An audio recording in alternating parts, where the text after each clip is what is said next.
Hi everyone and welcome to the Calix Kids store.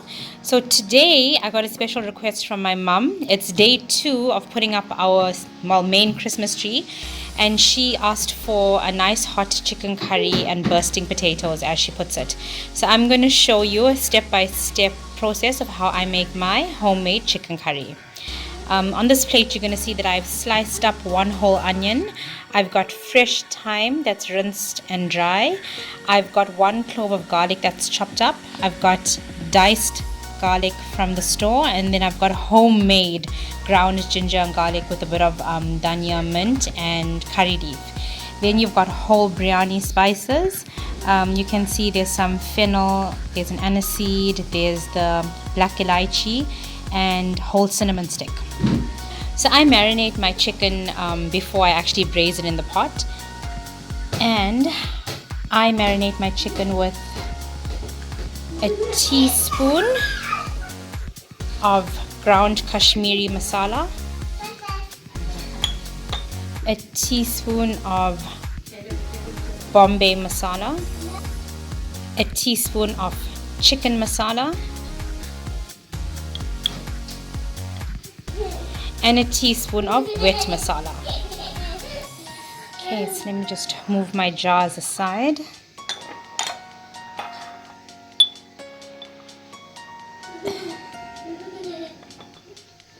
Then I use a teaspoon of ground cumin powder, also known as jeera powder, some garam masala, about half a teaspoon, and some dhania powder, coriander ground powder. Okay, no curry is complete without some turmeric or hardi, so I just pour some like that. I don't like using whole elaichi, so I buy elaichi or cardamom powder. Just sprinkle some.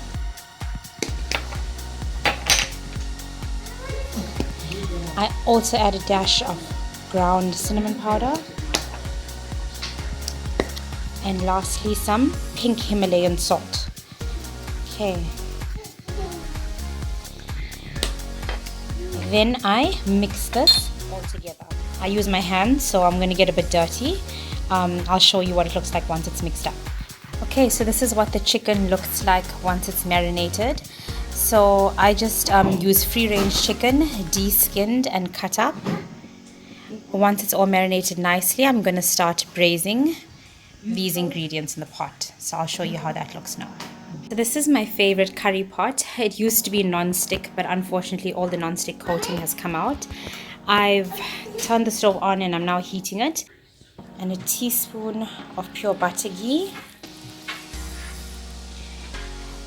And I add a teaspoon of organic coconut oil.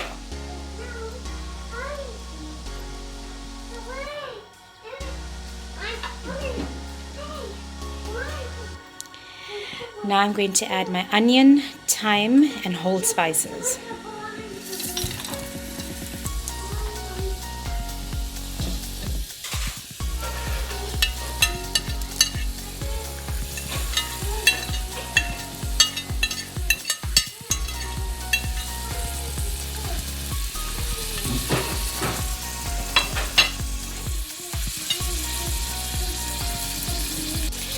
I'll just mix this up a bit and I'll let it simmer until my onion is browned, and then I'll add my meat.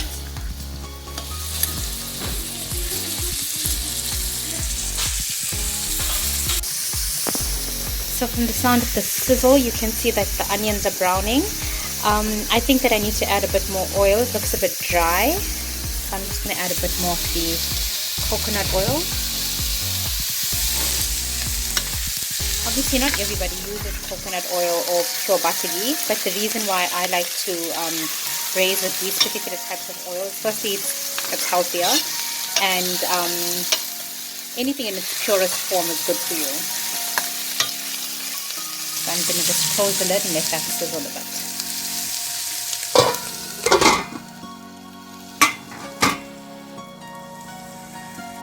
My onions browned up nicely, so I'm going to add my chicken.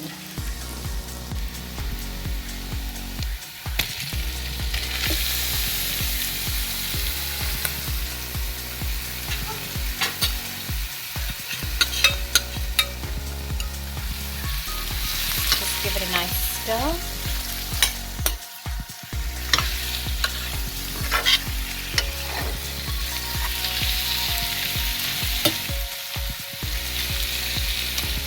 So this is the chicken for my mum and I, and the kids will have chicken stew.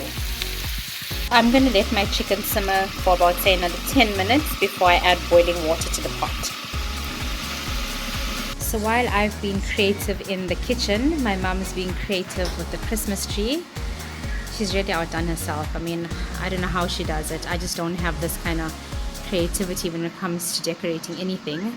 I think my talents lie more in the kitchen. But this really is a work of art. So she's got cute baubles that say, well, not baubles, but Christmas decorations. That's a special grandson princess, and this is obviously for Caleb and Alexia. She's got a little angel that says special daughter for me, yours truly. And then special Nana. And that's Caleb in the background watching his Paw Patrol. So it really is quite a festive afternoon. We're really getting in the swing of things. And I'm totally blown away by this Christmas tree.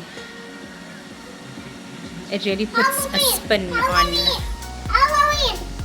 It really puts a spin on what Christmas is all about. Christmas has definitely evolved. It's no longer your traditional gold, white, red. And I love the way this tree has been done. Okay, so I like the way this chicken looks. Now, I don't know how many of you do this, but generally if ever I marinate anything, whether it's meat or veggies, and I need to add water to the dish, I always add boiling water to the bowl where it's been marinating so I can get all the excess marinade and spices. So, yeah. That's one of my hacks. Okay, so that's about 2 cups of boiling water that I add to my chicken. And I just shake my pot down a bit, like that. So I'm going to just mix this up a bit. So I'll let this simmer for about 15 minutes before I add my potatoes. Okay, so I'm happy with the way my curry is looking, and I'm going to add my potatoes now. So I just cut up 3 medium-sized potatoes. I'm going to give that a mix. So I'll just give that a mix.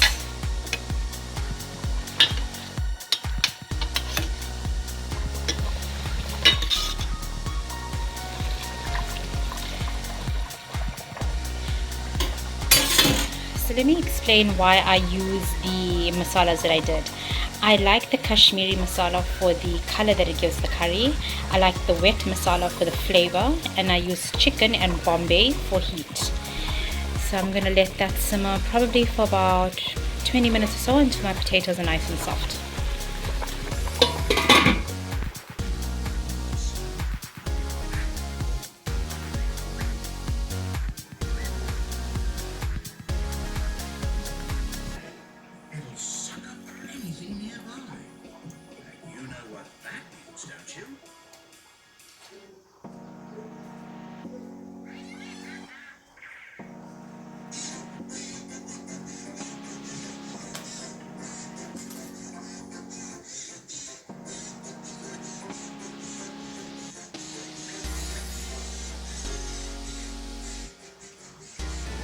So there you have it, guys. My curry is ready. There's gravy, some bursting potatoes, the chicken is cooked right through. I'll let you have a look once it's plated up. An authentic homemade chicken curry. I hope my mom enjoys it after that vigorous creative work on the Christmas tree. I've paired it with a carrot salad.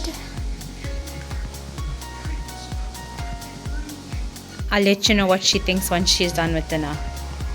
Thank you. I hope you enjoyed this episode.